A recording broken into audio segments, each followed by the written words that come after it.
classical music takes us on a journey around the world. And this week, I want to move on to Russia. So the past 3 weeks, we've been looking at Italian composers and German composers and then finally French composers. And we're headed east now and a little bit north to Russia. And we're going to look at what makes Russia such a great musical culture.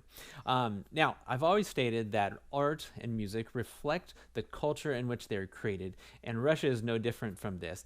But I have to point out that the first significant Russian composer wasn't even born until 1804.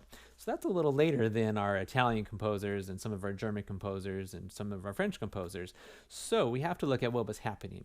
So in around the year 1700, the Czar of Russia, he was like the emperor of Russia. He decided, you know what, Russia needs to be more of a world power. We need to compete with Europe. So he did a couple things. First of all, he moved the capital to St. Petersburg, and he built this wonderful city. In fact, even today, it is one of the most magnificent cities in all of Russia. In doing so, he brought the center of Russia a little closer to the big cities in Europe.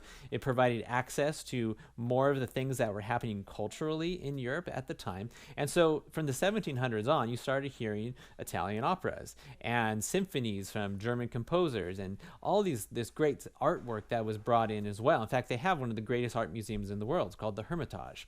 And so you get this influence that starts to build and build and build. And then finally in the 1800s, it starts to just flourish and works of art were coming out of Russia as well as great music. And you get the first major composer, Mikhail Glinka. Sorry, my Russian is not up to par on this one. He was really the first Russian composer who wrote music that would be just on level with all the other European composers of the time. He also created what we call a Russian style of music. How did he do this? He wrote a Russian opera. He knew that if you put the words to music, you will get a style that comes out as Russian. Not Italian, not French, not German, but truly Russian. Now, he was a pretty successful composer. After him came I'm going to talk about 5 more composers here. They're called the Five or the Mighty Handful.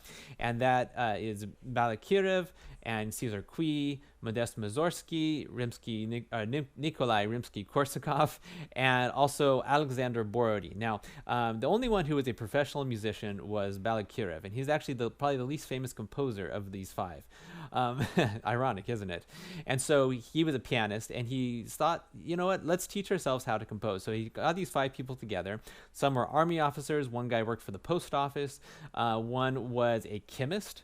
I mean, really, a chemist made music? Yes, that is so how it happened. And they taught themselves how to compose. Now, in contrast to what Peter the Great, the Tsar of Russia, wanted to do in 1700, these guys actually set out to create what was truly a Russian style of music. Not to be more European, but to be more Russian in what they did. And they produced some really great music with it. So in our playlist today, I want to highlight, first of all, Borodin's Polvetzian Dances. I want to highlight Rimsky-Korsakov's Flight of the Bumblebee. That's one you got to know, right? As well as Scheherazade, right? That's a great one. So listen to these. I also have included the overture to Life for the Tsar by Glinka. Another just really excellent work there. You can hear how different it is compared to what we were hearing in France, which is, a really long ways away. Now, you might be saying, hey, wait, what about Mussorgsky's Night on Bald Mountain? Ah, yes, that is a great work by one of the greatest Russian composers. But here's what's going to happen. Next week, I'm going to start highlighting music that we can associate with Halloween. And that's one of them. Okay, so I'll talk a little bit more about it then. In part 2 this week, I will talk about Tchaikovsky as well as some of the 20th century composers who made a big impact on the world through music. And so make sure you follow me on Instagram here and on Facebook, on YouTube. I put these videos up as well. And make sure you look up the playlist on my blog and just enjoy this music with your kids. Leave some comments down below, and I'd love to hear how they're interacting with it.